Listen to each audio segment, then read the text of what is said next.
নমস্কাৰ এই মুহূৰ্তত এটা ডাঙৰ খবৰ লৈ আহিছো নিৰ্বাচনত ভোট খেলিমেলিৰে বিজেপি প্ৰাৰ্থীক জয়ী কৰাৰ এক মহা অভিযোগ উত্থাপন হৈছিল আৰু সিসিটিভিৰ সন্মুখতে বিজেপি প্ৰাৰ্থীক জয়ী কৰাবৰ বাবে এজন নিৰ্বাচনী বিষয়াই ভোটৰ খেলিমেলি কৰিছিল আৰু ভোট খেলিমেলিক লৈ আজিৰ দিনটোত দেশৰ সৰ্বোচ্চ ন্যায়ালয়ে কৰিছে বৃহৎ ৰায়দান আমি জনাইছো ডাঙৰ খবৰ যি মেয়ৰ নিৰ্বাচন অনুষ্ঠিত হৈছিল ছত্তীশগড়ৰ মেয়ৰ নিৰ্বাচনক লৈ এই মুহূৰ্তত ডাঙৰ খবৰ আহিছে আদালতত মুখ ঠেকেচা খাইছে বিজেপিয়ে নিৰ্বাচনী বিষয়ক মেনেজ কৰি কৰাৰ অভিযোগ উঠিছিল বিজেপি প্ৰাৰ্থীৰ বিৰুদ্ধে আৰু সিসিটিভিত বন্দী হৈছিল ভোট খেলিমেলিৰ দৃশ্য বিজেপি প্ৰাৰ্থীক কেনেদৰে জয়ী কৰা হৈছিল সমগ্ৰ দৃশ্য বন্দী হৈছিল তাৰ পাছতে ব্ৰেক জুৰি তীব্ৰ প্ৰতিক্ৰিয়া সৃষ্টি হৈছিল চণ্ডীগড়ৰ মেয়ৰ নিৰ্বাচনত ঘটিছিল এই ঘটনা ৮টা ভোটৰ খেলিমেলিৰে জয়ী হৈছিল বিজেপি প্ৰাৰ্থী এই ঘটনাৰ পাছতে সৰ্বোচ্চ ন্যায়ালয়ৰ দ্বাৰস্থ হৈছিল আপ আৰু কংগ্ৰেছ বিৰোধী দ্বাৰস্থ হৈছিল অৱশেষত সৰ্বোচ্চ ন্যায়ালয়ে আপ বিজয়ী হোৱা বুলি দিছে ৰায়দান আপৰ প্ৰাৰ্থী কুলদীপ কুমাৰ হ'ব মেয়ৰ আৰু বৃহৎ জয়লাভ কৰিছে আপ আৰু কংগ্ৰেছে আদালতত মুখ ঠেকেচা খাইছে বিজেপিয়ে নিৰ্বাচনী বিষয়ক মেনেজ কৰাৰ অভিযোগ উঠিছিল বিজেপি প্ৰাৰ্থীৰ বিৰুদ্ধে মুহূৰ্তত আমি ডাঙৰ খবৰ জনাইছো আদালতত যেহেতু দ্বাৰস্থ হৈছিল বিৰোধী আৰু এইবাৰ বিৰোধীয়ে বৃহৎ জয়লাভ কৰিছে আপৰ প্ৰাৰ্থীয়ে বিজয়ী হোৱা বুলি উচ্চতম ন্যায়ালয়ে আজিৰ দিনটোত ৰায় প্ৰকাশ কৰিছে আৰু কেমেৰাৰ সন্মুখতে নিৰ্বাচনী বিষয়ে ভোট খেলিমেলি কৰিছিল আমি আপোনালোকক এই দৃশ্য দেখুৱাম চণ্ডীগড়ৰ মেয়ৰ নিৰ্বাচনত ঘটিছিল চাঞ্চল্যকৰ ঘটনা যি ঘটনাই সমগ্ৰ দেশতে সৃষ্টি কৰিছিল তোলপাৰৰ ৮টা ভোটৰ খেলিমেলিৰে বিজেপি প্ৰাৰ্থী জয়ী হোৱাৰ বাট মুকলাইছিল নিৰ্বাচনী বিষয়ে আৰু এই দৃশ্য আমাৰ হাতত আছে সিসিটিভি দৃশ্য আমি আপোনালোকক দেখুৱাবলৈ চেষ্টা কৰিছো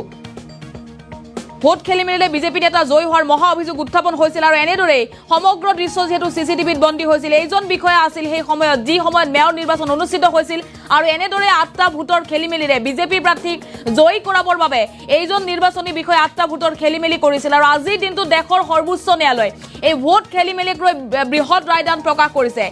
যি মহা অভিযোগ উত্থাপন হৈছিল তাৰ পাছতে দ্বাৰস্থ হৈছিল বিৰোধী আপ আৰু কংগ্ৰেছ দ্বাৰস্থ হৈছিল দেশৰ সৰ্বোচ্চ ন্যায়ালয়ৰ আৰু আজিৰ দিনটোতে ৰায় প্ৰদান কৰিছে নিৰ্বাচনী বিষয়ৰ পক্ষপাতিত্বক লৈ সমগ্ৰ দেশজুৰি যেহেতু উত্তাল পৰিস্থিতিৰ সৃষ্টি হৈছিল আপ কংগ্ৰেছৰ মিত্ৰজোঁটক পৰাজিত কৰি জয়ী হৈছিল বিজেপি আৰু বিজেপি জয়ী হোৱাৰ পাছতেই এই কথা পোহৰলৈ আহিছিল যে যিগৰাকী প্ৰিজাইডিং অফিচাৰ সেই সময়ত আছিল তেওঁ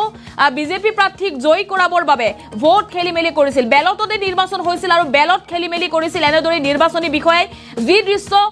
সিসিটিভিত বন্দী হৈছিল তাৰ পাছতে ভাইৰেল হৈ পৰিছিল সমগ্ৰ দৃশ্য তাৰ পাছতে সমগ্ৰ দেশজুৰি সৃষ্টি হৈছিল তীব্ৰ প্ৰতিক্ৰিয়াৰ ভোট খেলিমেলিক লৈ সমগ্ৰ দেশে প্ৰতিবাদ কৰিছিল আৰু আজিৰ দিনটোত দেশৰ সৰ্বোচ্চ ন্যায়ালয়ে এক বৃহৎ ৰায়দান প্ৰদান কৰিছে আমি আপোনালোকক জনাইছো ডাঙৰ খবৰ ভোট খেলিমেলিক লৈ আজিৰ দিনটোত সৰ্বোচ্চ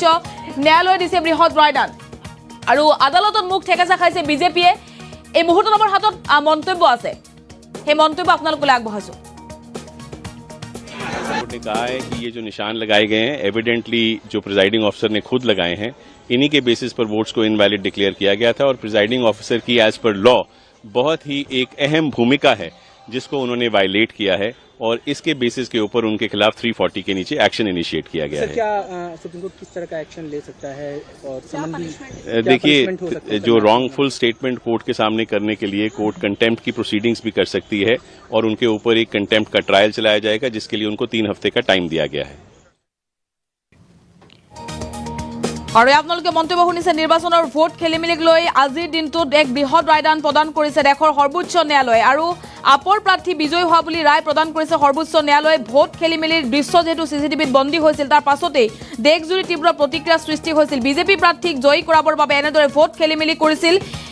প্ৰিজাইডিং অফিচাৰ এই ঘটনাৰ পাছতে সৰ্বোচ্চ ন্যায়ালয়ৰ দ্বাৰস্থ হৈছিল বিৰোধী অৰ্থাৎ আপ আৰু কংগ্ৰেছ দ্বাৰস্থ হৈছিল আৰু অৱশেষত সৰ্বোচ্চ ন্যায়ালয়ে আপ বিজয়ী হোৱা বুলি দিছে ৰায়দান আপৰ প্ৰাৰ্থী কুলদীপ কুমাৰ হ'ব মেয়ৰ চণ্ডীগড়ৰ যি মেয়ৰ নিৰ্বাচন সেই মেয়ৰ নিৰ্বাচনে সমগ্ৰ দেশৰে দৃষ্টি আকৰ্ষণ কৰিছিল কিয়নো নিৰ্বাচনত বিজেপি প্ৰাৰ্থীয়ে ভোট খেলিমেলিৰ অভিযোগ উত্থাপন হৈছিল বিজেপি প্ৰাৰ্থীৰ বিৰুদ্ধে আৰু আজিৰ দিনটোতে বৃহৎ ৰায়দান প্ৰদান কৰিছে দেশৰ সৰ্বোচ্চ ন্যায়ালয়ে ৰায় প্ৰদান কৰিছে আৰু জনাইছে এই নিৰ্বাচনত বিজেপি প্ৰাৰ্থী যেহেতু জয়ী হৈছিল কিন্তু বিজেপি প্ৰাৰ্থী পৰাজিত বুলি আজিৰ দিনটো দেশৰ সৰ্বোচ্চ ন্যায়ালয়ে ৰায় প্ৰদান কৰিছে বিজেপি প্ৰাৰ্থীক পৰাজিত কৰি আপে বিজয়ী হোৱা বুলি জনাইছে দেশৰ সৰ্বোচ্চ ন্যায়ালয় কুলদীপ কুমাৰ যি নিৰ্বাচন খেলিছিল তেওঁ মেয়ৰ হ'ব বুলি জনাইছে দেশৰ সৰ্বোচ্চ ন্যায়ালয় আৰু তাৰ পাছতেই বিৰোধী উৎফুল্লিত হৈ পৰিছে আপ উৎফুল্লিত হৈ পৰিছে কিন্তু আপ আৰু কংগ্ৰেছৰ মিত্ৰজোঁটৰ যেটা প্ৰাৰ্থী আছিল আৰু যি মেয়ৰ নিৰ্বাচনৰ ভোট খেলিমেলি হৈছিল তাক লৈ আজিৰ দিনটোত এয়া বৃহৎ ৰায় কিয়নো ভোট খেলিমেলিক লৈ সমগ্ৰ দেশতে প্ৰতিবাদ হৈছিল বিৰোধীয়ে উত্তাল পৰিস্থিতি সৃষ্টি কৰিছিল যেহেতু বেলটত নিৰ্বাচন হৈছিল ইভিএমত হোৱা নাছিল বেলটত নিৰ্বাচন হৈছিল কিন্তু বেলটত নিৰ্বাচন হোৱা সত্ত্বেও এইগৰাকী নিৰ্বাচনী বিষয় এনেদৰেই সিসিটিভিৰ সন্মুখতে ভোট খেলিমেলি কৰিছিল 8টা ভোটৰ খেলিমেলিৰে বিজেপি প্ৰাৰ্থী বিজয়ী হৈছিল যেতিয়া নিৰ্বাচনৰ ফলাফল ঘোষণা কৰা হৈছিল সেই ফলাফলত বিজেপি প্ৰাৰ্থী বিজয়ী হৈছিল আৰু তাৰ পাছতে এই ঘটনা পোহৰলৈ আহিছিল যে 8টা ভোট খেলিমেলি কৰা হৈছিল আৰু 8টা ভোটৰ খেলিমেলিৰেহে বিজেপি প্ৰাৰ্থী জয়ী হ'বলৈ সক্ষম হৈছিল কিন্তু তাৰ পাছতে সৰ্বোচ্চ ন্যায়ালয়ৰ দ্বাৰস্থ হৈছিল বিৰোধী আৰু আজিৰ দিনটো দেশৰ সৰ্বোচ্চ ন্যায়ালয়ে কৰিছে বৃহৎ ৰায়দান এই মুহূৰ্তত আমাৰ হাতত মন্তব্য আছে মন্তব্য পুনৰবাৰ আগবঢ়াইছো कोर्ट ने कहा है कि ये जो निशान लगाए गए हैं एविडेंटली जो प्रिजाइडिंग ऑफिसर ने खुद लगाए हैं इन्हीं के बेसिस पर वोट्स को इनवैलिड डिक्लेयर किया गया था और प्रिजाइडिंग ऑफिसर की एज पर लॉ बहुत ही एक अहम भूमिका है जिसको उन्होंने वायलेट किया है और इसके बेसिस के ऊपर उनके खिलाफ 340 के नीचे एक्शन इनिशिएट किया गया है। क्या सुप्रीम कोर्ट किस तरह का एक्शन ले सकता है और संबंधी देखिए जो रॉन्गफुल स्टेटमेंट कोर्ट के सामने करने के लिए कोर्ट कंटेम्प्ट की प्रोसीडिंग्स भी कर सकती है और उनके ऊपर एक कंटेम्प्ट का ट्रायल चलाया जाएगा जिसके लिए उनको 3 हफ्ते का टाइम दिया गया है। कोर्ट ने कहा है कि ये जो निशान लगाए गए हैं एविडेंटली जो प्रिजाइडिंग ऑफिसर ने खुद लगाए हैं इन्हीं के बेसिस पर वोट्स को इनवैलिड डिक्लेयर किया गया था और प्रिजाइडिंग ऑफिसर की एज पर लॉ बहुत ही एक अहम भूमिका है जिसको उन्होंने वायलेट किया है और इसके बेसिस के ऊपर उनके खिलाफ 340 के नीचे एक्शन इनिशिएट किया गया है। क्या सुप्रीम कोर्ट किस तरह का एक्शन ले सकता है और संबंधी देखिए जो रॉन्गफुल स्टेटमेंट कोर्ट के सामने करने के लिए कोर्ट कंटेम्प्ट की प्रोसीडिंग्स भी कर सकती है और उनके ऊपर एक कंटेम्प्ट का ट्रायल चलाया जाएगा जिसके लिए उनको 3 हफ्ते का टाइम दिया गया है। कोर्ट ने कहा है कि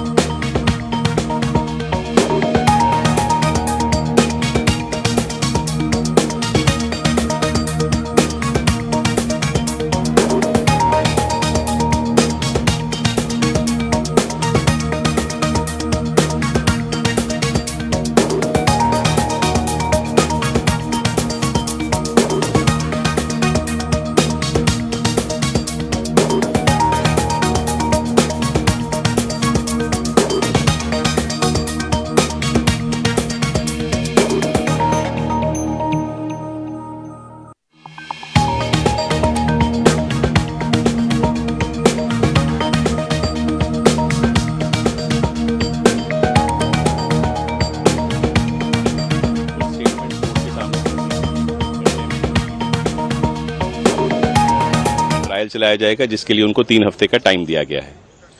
कोर्ट ने कहा है कि ये जो निशान लगाए गए हैं एविडेंटली जो प्रिजाइडिंग ऑफिसर ने खुद लगाए हैं इन्हीं के बेसिस पर वोट्स को इनवैलिड डिक्लेयर किया गया था और प्रिजाइडिंग ऑफिसर की एज पर लॉ बहुत ही एक अहम भूमिका है जिसको उन्होंने वायलेट किया है और इसके बेसिस के ऊपर उनके खिलाफ 340 के नीचे एक्शन इनिशिएट किया गया है। क्या सुप्रीम कोर्ट किस तरह का एक्शन ले सकता है और संबंधी देखिए जो रॉन्गफुल स्टेटमेंट कोर्ट के सामने करने के लिए कोर्ट कंटेम्प्ट की प्रोसीडिंग्स भी कर सकती है और उनके ऊपर एक कंटेम्प्ट का ट्रायल चलाया जाएगा जिसके लिए उनको 3 हफ्ते का टाइम दिया गया है।